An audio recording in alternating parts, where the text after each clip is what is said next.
day. Title of the book, Flat Stanley Goes Camping. Stanley Lamb Chop lived with his mother, his father, and his little brother Arthur. Stanley was 4 feet tall, about a foot wide, and half an inch thick. He had been flat ever since a bulletin board fell on him. There were lots of good things about being flat. Stanley could put on sunscreen in one swipe. Stanley had the best back float at the pool. Stanley had the loudest belly flop too. But sometimes it was hard being the only flat kid in town. I'm sick of being flat, said Stanley one morning. Flat is lame. Lame? Said Mrs. Lamb Chop. Why, some of the best things in the world are flat. Like the newspaper, said Mr. Lamb Chop. And fried eggs, and pancakes, and bacon, said Arthur. I guess so, said Stanley. After breakfast, Mr. Lamb Chop started loading up the car with tents and sleeping bags. What's going on? Asked Arthur. We're going camping, said Mrs. Lamb Chop. This family needs some fresh air. All right, yelled Arthur. Stanley barely smiled. After a short drive, the Lamb Chops arrived at the Roaring River campground. Stanley was helpful as usual. He helped carry firewood. Stanley blocked the wind so his mother could start a fire. But Stanley just wasn't himself. He wouldn't even eat any s'mores. Too flat, he muttered. Why don't you two go exploring? Suggested Mr. Lamb Chop.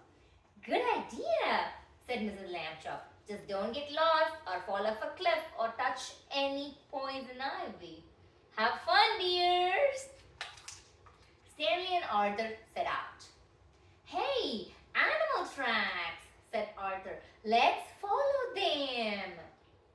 The boys followed the tracks along the river, through some trees, and up a steep hill with a cliff on one side. The tracks end here, said Arthur. He peered over the cliff. I wonder what kind of animal made them. Arthur? Said Stanley. Arthur turned around. Skunk, he whispered. Do you see a skunk here? Let's get out of here. But the boys were trapped. The skunk was on one side, the cliff was on the other. Then the skunk raised its tail. What do we do? Arthur wailed. Mom said not to fall off the cliff, said Stanley. She didn't say not to jump off. Suddenly, Stanley grabbed Arthur by both hands and jumped. Ah! Arthur screamed. Then Arthur opened his eyes. He wasn't falling.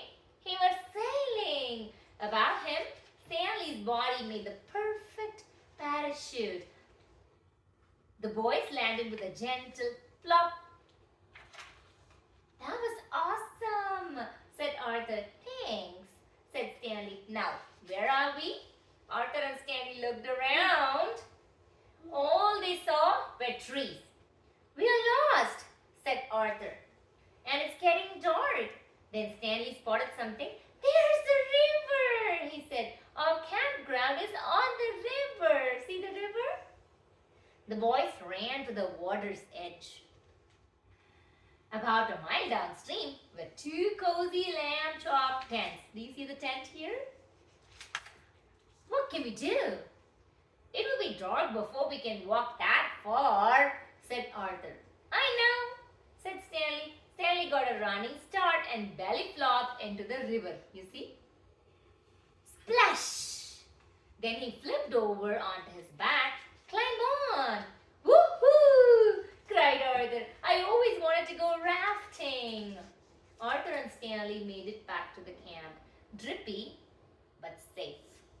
Let's keep this to ourselves, said Stanley. I can't believe we got lost and went off Arthur said. At least we didn't touch poison ivy. There you were, said Mrs. Lambchop, just in time for supper.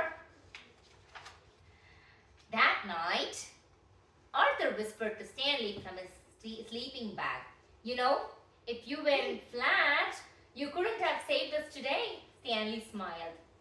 "Maybe being flat isn't so lame," he said. And the next day, Stanley found out another good thing about being flat. He could put on poison ivy cream in one swipe. The end. Hope you enjoyed the story. See you in another book. Bye-bye. Bye-bye.